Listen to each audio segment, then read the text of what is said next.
할렐루야. 오늘 말씀 은혜 안에 사는 삶이라는 제목으로 함께 여러분들과 은혜 나누고자 합니다. 우리가 받은 구원에 대해서 사도 바울은 에베소서 2장 1절에서 5절까지에서 이렇게 말씀하고 있습니다. 여러분도 전에는 허물과 죄로 죽었던 사람들입니다. 그때 여러분은 허물과 죄 가운데서 이 세상의 풍조를 따라 살고 공중의 권세를 잡은 통치자, 곧 지금 불순종의 자식들 가운데에서 작용하는 영을 따라 살았습니다. 우리도 모두 전에는 그들 가운데서 육신의 정욕대로 살고 육신과 마음이 원하는 대로 행했으며 나머지 사람들과 마찬가지로 날 때부터 진노의 자식이었습니다. 그러나 하나님은 자비가 넘치는 분이셔서 우리를 사랑하신 그 크신 사랑으로 말미암아 범죄로 죽은 우리를 그리스도와 함께 살려주셨습니다. 여러분은 은혜로 구원을 얻었습니다. 이렇게 쓰고 있습니다. 거듭나기 전에 우리들은 죄로 인해 죽은 상태였다는 것입니다. 그때 우리들은 육체가 바라는 이 세상의 즐거움을 얻기 위해서 돈과 권력과 인정받음과 영향력과 인기를 얻기 위해서 살았다는 것입니다. 그것은 죄의 본성을 따르는 육체의 만족을 위해서 산 것이지요. 즉 죄의 아비인 사탄의 유혹을 따라 산 것입니다. 그런 인생은 결국 하나님의 진노를 받아 영원한 지옥의 형벌을 받는 결과로 연결되어 있다는 것이 하나님의 가르침이십니다. 이게 영원한 죽음, 멸망이지요. 예수님의 대속의 죽음과 부활을 믿음으로 거듭나지 않은 이 세상 모든 사람들의 결국입니다. 그런데 그 중에 우리들을 택하셔서 하나님과 예수님의 십자가와 부활, 그 죄사함을 믿게 하셨다는 것입니다. 성령님의 감동하심을 주심으로 우리를 죄와 영원한 지옥의 형벌에서 구원하셨다는 것입니다. 왜 나를 선택하셨는지는 모릅니다. 그래서 우리는 누구를 선택하셨는지도 역시 모릅니다. 하지만 하나님이 나를 선택하셔서 예수님의 십자가와 부활이 내 죄의 값을 대신 치르게 하신 하나님의 사랑임을 알게 하시고 믿게 해주셨습니다. 죄로 인해 영적으로 죽었던 내가 살리심을 받은 것입니다. 여러분, 이 사실을 모르시는 분 계십니까? 다 아십니다. 하지만 이 믿음에 대한 태도는 사람마다 모두 다릅니다. 어렸을 때는 저는 이것이 천국행 티켓이 공짜로 나에게 주어졌다는 것인 줄로 알았습니다. 감사하죠. 내가 죽으면 천국에 갈 수 있게 해주셨다는 것 얼마나 감사합니까? 여러분, 근데 이제 믿음 안에서 성장하고 나니까 알겠습니다. 여러분, 이건 나의 삶 속에 천국행 티켓이 나에게 주어진 것이 아닙니다. 내 존재가 바뀐 것입니다. 얼마나 확실하게 변화되었는지 예수 믿기 전에 나 자신을 옛사람이라고 얘기하고 예수 믿은 다음에 자신을 새 사람이라고 말할 정도로 바뀌었다는 것입니다. 지옥으로 향해 가던 내가 완전히 반대로 천국을 향해 가는 사람으로 바뀌었습니다. 죽은 나를 살리신 것이기 때문에 나 스스로 한 것은 전혀 없습니다. 하나님의 전적인 은혜로 구원을 받은 것입니다. 그것을 요한복음 1장 12절에서는 영접하는 자, 곧 그 이름을 믿는 자들에게는 하나님의 자녀가 되는 권세를 주셨다, 이렇게 말씀하셨습니다. 예수 믿고 새 생명으로 거듭난 것이 예수님을 나의 새 주인으로 모셔드린 변화라는 것입니다. 이전에는 끊임없이 육체의 만족을 위해서 죄를 반복하게 만드는 사탄이 내 주인이었습니다. 나는 죄와 사망의 노예였습니다. 그러나 이제 내 죄값을 대신 치르시고 나를 죄와 사망의 법, 영원한 지옥에서 건져내신 예수님이 내 주인이 되셨다는 것입니다. 예수님의 영이신 성령이 내 안에 들어가 계십니다. 그래서 예수님이 나의 주인이신 것을 성령님께서 나에게 증거해 주고 계십니다. 하나님이 나의 아버지가 되셨습니다. 나는 성령님의 인도하심을 따라 나의 시간을 살아갑니다. 예수님을 사랑하고 예수님의 말씀에 순종하면서 예수님과 동행하게 된 것입니다. 이전과 완전히 다른 사람이 되었다고 성경은 우리에게 선포하고 있는 것이지요. 이렇게 영적으로 새 사람이 된 사건, 거듭난 사건이 일어나면 처음에는 성령의 강권하심에 붙잡힙니다. 그래서 육체의 욕망을 따라 살지 않고 영적으로 사는 삶이 자연스럽습니다. 시도 때도 없이 예수님을 생각합니다. 시도 때도 없이 기도합니다. 시도 때도 없이 성경을 읽습니다. 교회가 좋습니다. 교회를 찾아가죠. 왜인지 모르지만 그냥 행복합니다.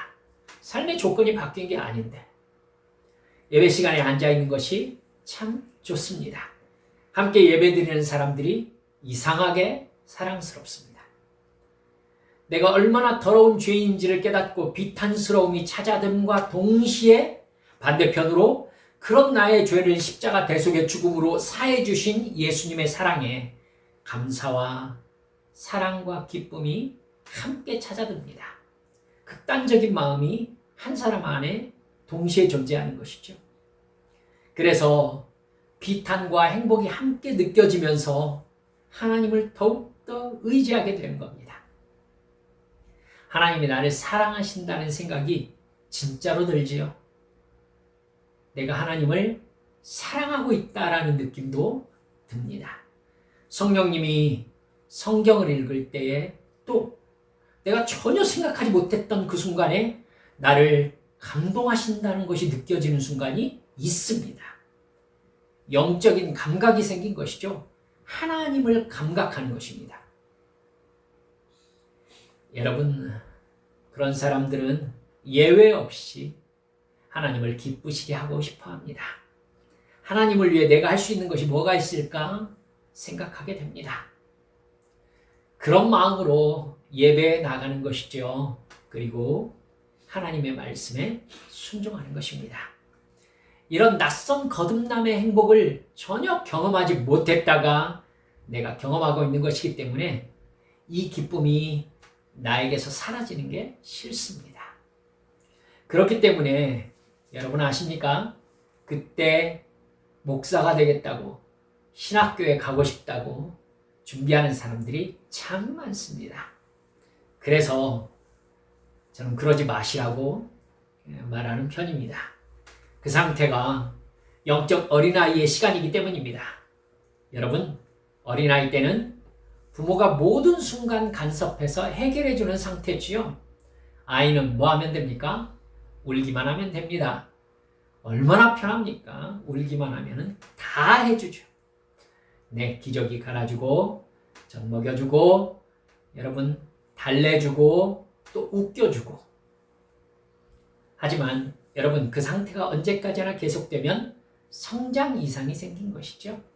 그 상태에서 신학하는 것 실수입니다.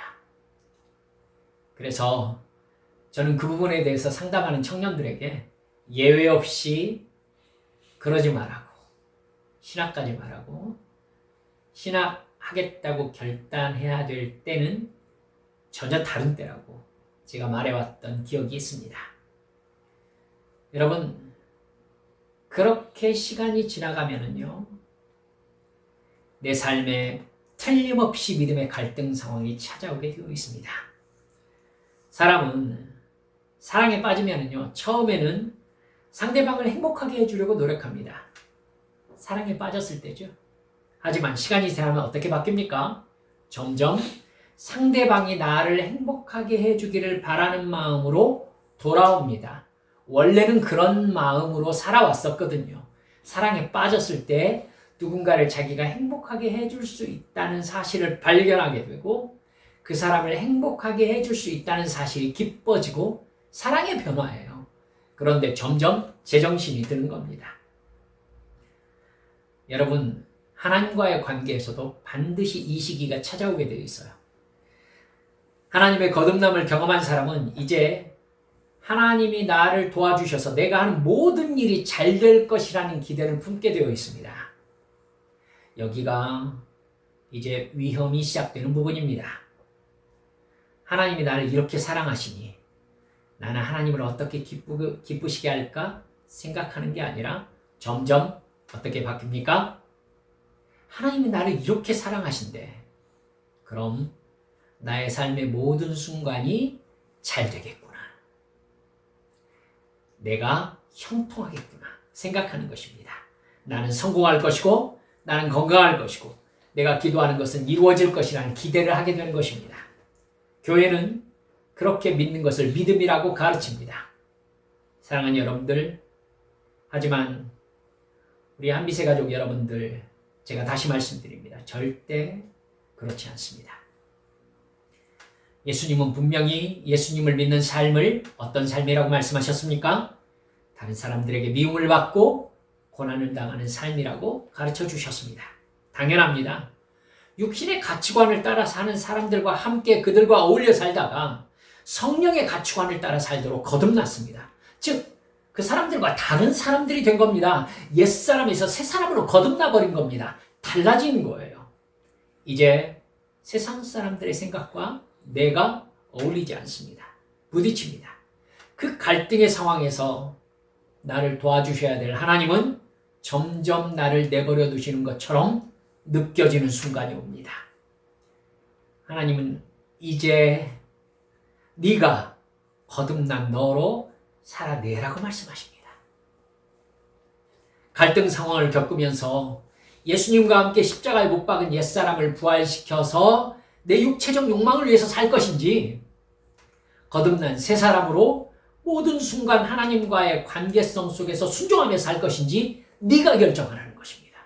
지금까지 성령의 감동하심으로 성령의 강권하심으로 하나님께서 내 삶을 책임지고 계시다는 것을 알려주셨으니 이제 그 사실을 네가 믿고 네 모든 삶의 순간 속에서 주님의 말씀에 순종하는 믿음을 가진 사람인 것을 증명하라는 것입니다. 여기서 그 말씀에 순종하는 사람이 있습니다. 내가 사랑할 수 없는데 사랑하는 사람이 있습니다. 미워 죽겠는데 미워하지 않는 사람이 있습니다. 여러분, 이렇게 거짓말과 도둑질과 음란함과 탐냄을 물리치면서 말씀에 순종해 가면 여러분 경험해 오셨지요. 그 순종하는 한 순종마다 사는 영적인 세계가 다릅니다. 이것이 놀라운 영적인 깨달음이시라는 걸 여러분, 우리 성도들 잊지 말아 주시기를 바랍니다. 하나 순종할 때마다 그 사람이 사는 세상이 바뀌어요. 여러분, 내가 이때에는 분노하면서 내가 다른 사람에게 미움을 표출했었는데 어느 순간 분노가 일어나지 않고 그 사람을 그대로 품는 사람이 된다는 것. 여러분, 이거 다른 사람이 되었다는 뜻이에요. 사는 세계가 바뀌었다는 뜻입니다. 영적인 단계가 이전과 다른 사람이 되었다는 얘기입니다. 제가 여러분께 계속 말씀드려왔죠? 끊임없이 거듭나는 삶으로 들어간 것입니다. 어제가 다르고 오늘이 다릅니다. 어제의 내가 아닙니다. 어제의 나를 돌아보면서 오늘 생각하기를 이렇게 생각합니다. 어제 내가 죽었으면 지옥 갔겠구나. 무슨 의미인지 아시죠? 어제는 그렇게 생각하지 않았어요. 정말 어제 죽었으면 지옥 갔을까요? 그러진 않았을 것입니다. 하지만 오늘 내가 어제를 나를 바라보니 세상에 내가 그 마음으로 천국 갈 수 있다고 생각하고 살았구나 깨닫게 됩니다. 그래서 어제의 나로 죽었으면 내가 지옥 갔겠구나 생각하는 것입니다. 내일은 어떻게 바뀔까요? 오늘의 나를 바라보면서 세상에 내가 어제 죽었으면 지옥 갔겠구나. 여러분, 날마다 거듭나는 것입니다. 날마다 새로워지는 것입니다. 할렐루야! 사랑하는 여러분들, 이렇게 하나 순종할 때마다 영적인 수준이 한 단계씩 성장하면서 다른 사람으로 거듭나가는 것입니다. 이게 구원 안에 사는 삶입니다. 구원은 받았으면 그 구원 안에 살아야 합니다. 그래서 구원의 완성을 향해 들어가야 되는 겁니다. 여러분, 영적 어린아이가 믿음의 장성한 분량으로 이렇게 하나하나 성장해 나아가는 것입니다. 시간이 지나면서 하나님은요, 나를 정말 힘든 상황으로 넣어두시기도 합니다. 사업에 실패하게 하기도 하고, 건강을 잃기도 합니다. 돈을 잃기도 하고, 가정과 인간관계에서 고통스러운 상황을 맞이할 때도 있습니다. 내가 그 상황에서 어떤 생각과 어떤 행동을 하는지를 나에게 보여주시려는 겁니다. 여러분, 하나님이 보시려고요? 아니에요, 여러분. 하나님 다 알고 계세요. 이미 다 알고 계시잖아요. 내가 누군지. 그러니까 하나님이 보는 내가 있는 거예요. 그래서 네가 누구인지를 하나님이 나를 한계 상황으로 밀어붙이시면서 나를 드러내시는 겁니다. 네가 지금 누구다. 네가 지금 누구다. 여러분, 그러면 어떻게 됩니까? 영적인 지향성이 생기겠죠. 그렇구나. 내가 누구구나. 내가 나가야 될 곳이 저기구나. 여러분, 이게 성장입니다.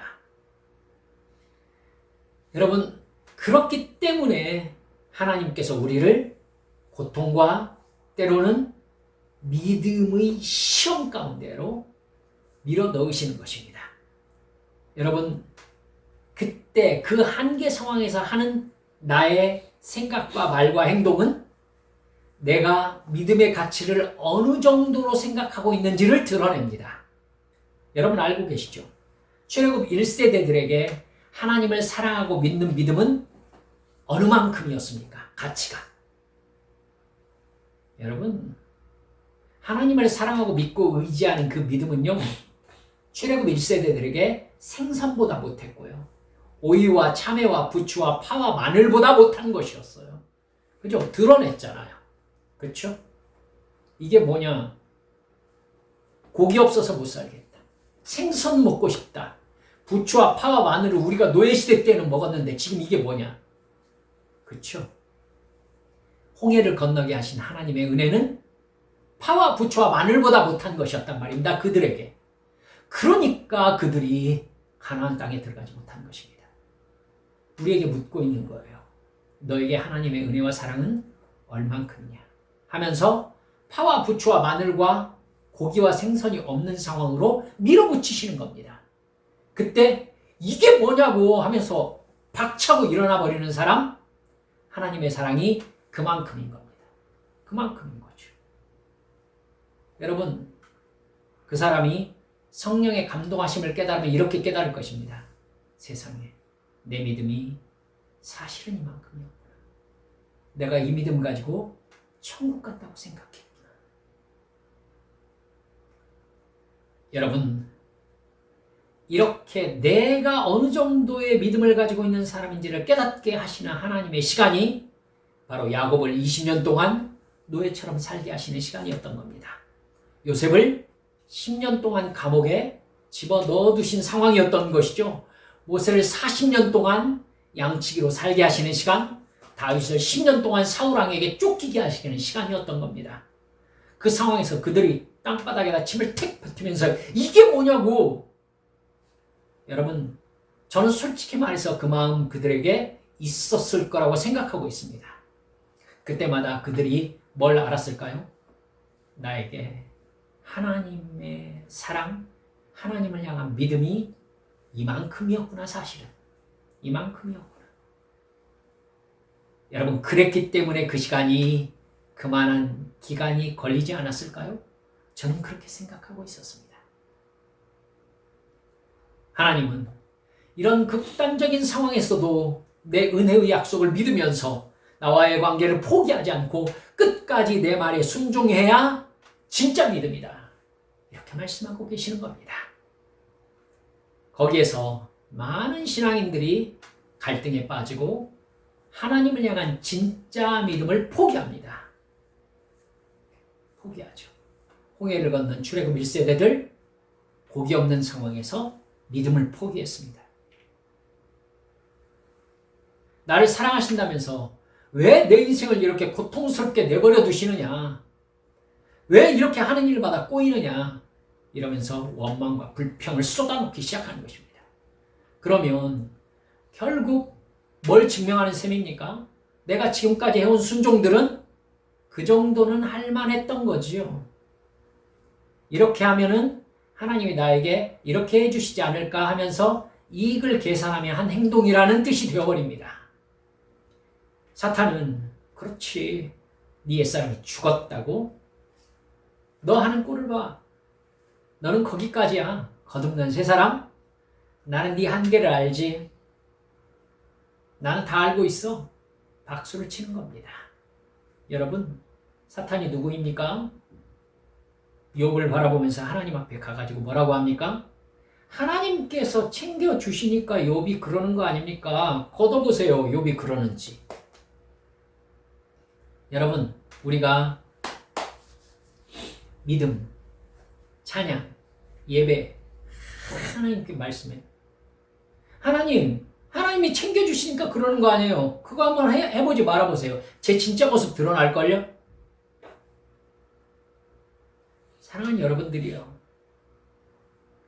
그때 나는 믿음의 한계 상황으로 밀립니다.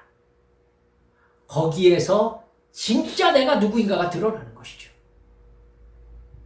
하나님은 나는 이제 새 생명으로 거듭난 하나님의 자녀가 되었기 때문에 은혜의 약속을 믿고 순종하는 것밖에는 할 것이 없다고 내가 생각하기를 바라시는 겁니다. 여러분, 나는 영생을 받은 하나님의 자녀로 거듭났기 때문에 끝까지 하나님의 사랑과 인도하심만 믿고 순종하기를 바라시는 겁니다. 어디까지? 어느 때는 성경에서 뭐라고 그래요? 생명을 잃는 순간까지 밀렸을 때도 그러기를 바라시는 거예요. 사드락 메삭 아벳느고를 보세요. 어디까지 밀립니까? 풀무불 앞에까지 밀려요. 풀무불 앞에까지. 그리고 여기에서 내가 우상에게 절하고 육신의 생명을 건질 것인가? 아니면 우상 숭배를 거절하고 불 속에 들어갈 것인가를 결정하는 순간으로 밀리는 것입니다. 한계 상황이잖아요. 거기에서 진짜 그 사람이 드러나는 겁니다. 진짜 그 사람이 누구였는지. 사드락 메삭 아벳느고가 누구였습니까? 기가 막히게 합격하잖아요. 그 뒤에 축복, 저는 그 얘기를 하고 싶은 거 아니에요. 그 뒤에 축복을 얘기하는 싸구려 기독교는 저는 아주 혐오합니다. 여러분, 하나님이 그들을 얼마나 사랑했고 그들이 하나님을 얼마나 사랑했는지가 드러나는 겁니다. 진짜가 드러나는 것이죠. 하나님은 그 진짜를 드러내게 하십니다. 드러내게 하세요. 우리는 거기까지 밀리지 않아도 나의 믿음의 한계를 너무나 빨리 드러내며 살아왔음을 고백하지 않을 수 없지 않습니까? 여러분, 어떤 상황에서도 나는 하나님만 바라보는 하나님의 사람이다 라는 자기 인식, 여러분, 이게 말로만 하는 신앙 고백을 넘어선 진짜 믿음이 드러나는 순간인 겁니다. 사도 바울은 하나님의 그 마음을 너무나 잘 알고 있었습니다. 고린도후서 1장 8절에서 9절까지를 보면 사도 바울이 이렇게 말씀하고 있습니다. 형제들아, 우리가 아시아에서 당한 환난을 너희가 모르기를 원하지 아니하노니. 부정하는 걸 두 번 써서 강하게 얘기하고 있죠. 너희가 정말 제대로 알기를 내가 바란다. 우리가 힘에 겹도록 심한 고난을 당하여 살 소망까지 끊어지고 우리는 우리 자신이 사형 선고를 받은 줄 알았으니 이는 우리로 자기를 의지하지 말고 오직 죽은 자를 다시 살리시는 하나님만 의지하게 하심이라. 할렐루야. 복음을 전하는 사명을 감당하고 있는데도 사도 바울은 하나님이 나를 죽이시려고 작정하셨구나 라고 생각할 만큼의 한계 상황에 밀렸다는 것입니다. 그 고난에 밀렸다는 것입니다. 근데 알고 보니까 하나님은 나와 잘 먹고 잘 사는 이야기를 하고 싶으신 것이 아니라 영원한 생명을 주시려고 내 진짜 믿음을 드러내셨다는 것입니다. 영생을 들어가는 믿음은 내 생명까지도 하나님께 맡기며 의지하는 것이라는 사실을 극심한 고통과 고난을 통해서 나에게 가르쳐 주셨다는 것입니다. 그래서 나는 지금 어떤 상황에서도 하나님께서 나의 삶을 책임지고 계시다는 것을 믿고 하나님만 의지하는 삶을 살고 있다는 것입니다. 할렐루야. 그렇게 고통 속에서도 믿음을 포기하지 않고 순종하며 하나님만 의지하는 사람은 모든 순간 하나님께서 나를 사랑하고 계시다는 것을 드디어 믿게 됩니다. 아멘. 나는 모든 순간 하나님의 은혜와 사랑 속에서 살아가고 있다는 사실을 진짜로 믿게 되는 것입니다. 나를 지켜주시고 나를 도와주시고 내 인생길을 영원한 생명이 성취되는 순간까지 인도해 주신다는 것을 진짜로 믿게 되는 것입니다. 여러분, 다시 여러분들과 깊이 생각하고 싶습니다. 욥이 고난당할 때 하나님이 욥을 사랑하지 않는 중이셨습니까? 여러분, 그때 하나님의 은혜가 욥에게 주어지지 않는 순간이었냐고요. 여러분, 요셉이 감옥에 갇혔을 때가 하나님께서 요셉을 버린 시간이었습니까? 아니지 않습니까?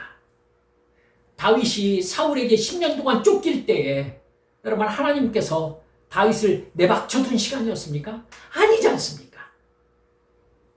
사도 바울이 사람들에게 맞고 갇히고 굶주리며 헐벗고 추위와 더위에 시달리던 순간은 하나님이 바울을 사랑하지 않는 순간이 아니었습니다, 여러분. 하나님이 그를 향한 은혜를 거두신 그 시간이 아니었다고요. 그가 순교하던 순간은 하나님이 그를 붙잡고 계시는 순간이 아니었다? 틀렸습니다, 여러분.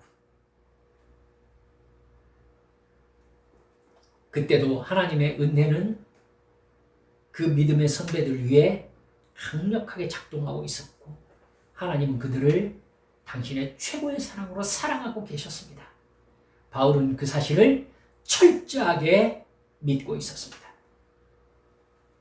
바울의 육신에 새겨진 옛 자아가 이게 뭐야? 라고 말하는 순간 없었겠습니까? 바울 사도 인생에 있었겠지요. 하지만 바울의 거듭난 새 사람은 그 순간 그 생각을 십자가에 못 박고 있었던 것입니다. 할렐루야. 이게 옛사람을 못 박는 새 사람의 지배받는 믿음의 삶인 것입니다. 내가 어떤 상황에 처해 있든지 하나님의 은혜와 사랑은 나에게 부어지고 있음을 믿기고 측정을 하는 것입니다. 그게 변함없는 사실이니까요. 그래서 사도 바울은 오늘 본문 말씀을 통해서 항상 기뻐하라. 쉬지 말고 기도하라. 범사에 감사하라. 말씀할 수 있었던 것입니다. 어떤 일을 맞이해도 나는 하나님의 사랑과 은혜를 받고 있는 자녀라는 인식이 흔들리지 않습니다. 그 믿음이 있으면 모든 상황 속에서 구원과 은혜를 기뻐하며 감사할 수 있다는 것입니다. 육체에 속한 옛사람은 고통스러운 상황에 처했을 때, 내가 바라는 대로 이루어지지 않을 때 답답한 현실 속에서 원망과 불신앙에 빠집니다. 하지만 영에 속한 새 사람은 그럴수록 오직 하나님만 믿고 의지하는 믿음이 성숙되어 가는 것입니다. 고통은 고통으로 놔두는 겁니다. 그리고 자기는 은혜 안에 사는 것입니다. 하나님의 영이 계신 곳에는 무엇이 있느니라? 자유함이 있느니라. 할렐루야. 여러분, 고통의 상황은 바뀌지 않았습니다. 하지만 내 영혼 평안해. 내 영혼 평안해. 내 영혼 평안해. 찬송하기 시작하는 것입니다. 내 영혼은 주 안에서 자유롭습니다. 하나님께서 지금 이 모든 상황을 사랑으로 통제하고 계시다는 사실을 진짜로 믿고 있기 때문입니다. 내가 고통당하고 있다는 거 하나님이 모릅니까? 아십니다. 여러분, 알지만 왜 원망하지 않습니까?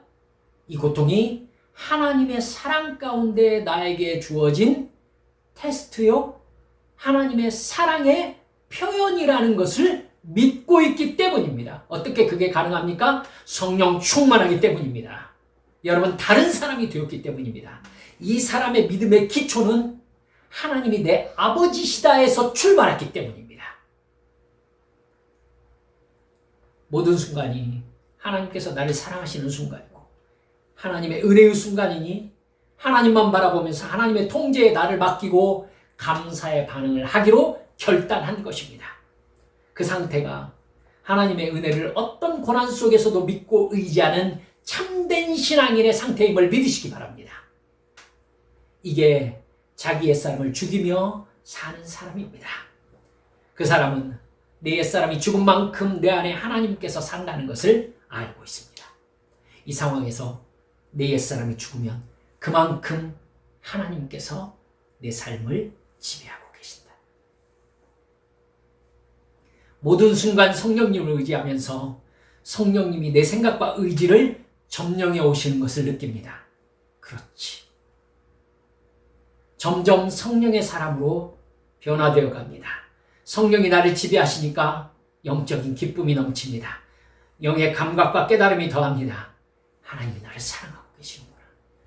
나는 비록 육체적으로 고통을 당하지만 내가 바라는 게 이루어지지 않아서 답답하지만 이게 하나님의 사랑이 나에게 역사하지 않는다는 게 아니구나. 하나님과 대화하며 내 영혼의 평안함을 느낍니다. 그때 하나님을 원망하고 싶은 마음이 내 마음에 확 찾아올 때 죽여버립니다. 여러분, 내 생각과 성령의 생각 비율이 점점 성령의 생각 비율이 커지는 것으로 바뀌어 갑니다. 무엇을 말하고 행동해야 하는지 알려주시는 성령님의 깨닫게 하심이 점점 늘어납니다. 확실하게 임합니다. 점점 더 옛사람의 성품과 욕심이 줄어듭니다. 나를 위해 살던 옛사람은 죽었다는 것을 늘 되새기면서 하니까 시간이 지날수록 하나님만 바라봅니다. 이것이 하나님의 자녀가 누리는 행복과 평안인 줄 믿으시기 바랍니다. 여러분, 나의 옛사람이 죽을수록 성령의 임재가 커지고 나에게 천국은 크게 임하기 시작합니다. 세상이 줄 수 없는 평화가 임합니다. 여러분, 그 사람의 행동에서 점점 나타나는 것이 무엇입니까? 성령의 열매입니다. 사랑과 희락과 화평과 오래 참음과 자비와 양성과 충성과 온유와 절제, 이 성령의 열매가 종합적으로 여러분, 이만한 포도 알에서부터 탐스럽게 검은 포도까지 알맹이 하나하나가 자라나기 시작하는 것입니다. 이게 모든 순간을 복으로 누리는 하나님의 자녀의 삶인 걸 믿으시기 바랍니다. 고린도전서 11장 10절에서 사도 바울이 이렇게 고백합니다. 내가 나 된 것은 하나님의 은혜로 된 것이니 내게 주신 그의 은혜가 헛되지 아니하여 내가 모든 사도보다 수고하였으나 내가 한 것이 아니요 오직 나와 함께 하신 하나님의 은혜로라. 할렐루야. 바울은 모든 순간 하나님의 은혜 안에 거했고 은혜로 사는 은혜의 사람이 되었습니다. 그러자 사도 바울은 오늘 본문에 말씀했던 것처럼 항상 기뻐하는 사람이 되었습니다. 쉬지 않고 기도하는 사람, 범사에 감사하는 사람으로 변화되어 갔던 것입니다. 사랑하는 여러분들, 이게 은혜 안에 사는 삶입니다. 우리 한빛 지체들도 그렇게 하나님과 깊은 영적인 교제 가운데 성숙해가는 믿음의 성도들 모두 되시기를 주 예수님의 이름으로 축원합니다. 우리 함께 기도하십시다. 사랑하는 성도 여러분들, 나에게 하나님이 누구십니까? 하나님의 은혜는, 하나님의 사랑은 나에게 얼만큼의 크기로 받아들여져 있습니까? 어디까지 나는 하나님을 믿고 의지합니까? 여러분, 돈 10,000원에 주님의 평안을 뺏기는 사람도 있지 않습니까? 여러분, 내가 지금까지 돌아온 삶을 돌아보십시다. 나는 부추와 마늘과 생선과 오이에 그게 없으면 하나님이 나를 사랑하시지 않는다고 생각하는 그렇게 얕은 표면적인 사람 아니었는가? 사랑하는 여러분들이여, 이 시간 기도하면서 주여, 제가 나의 생명을 다하는 순간에까지 우리 주님께서 내 인생을 사랑하고 계시고 나를 책임지고 계신다는 것을 결코 의심 없이 믿는 그 믿음으로 저를 이끌어 주시라고 이 시간 주님 앞에 함께 통성으로 기도하시겠습니다. 기도합니다. 아버지 하나님, 할렐루야, 아버지 우리 가만히 있으시오.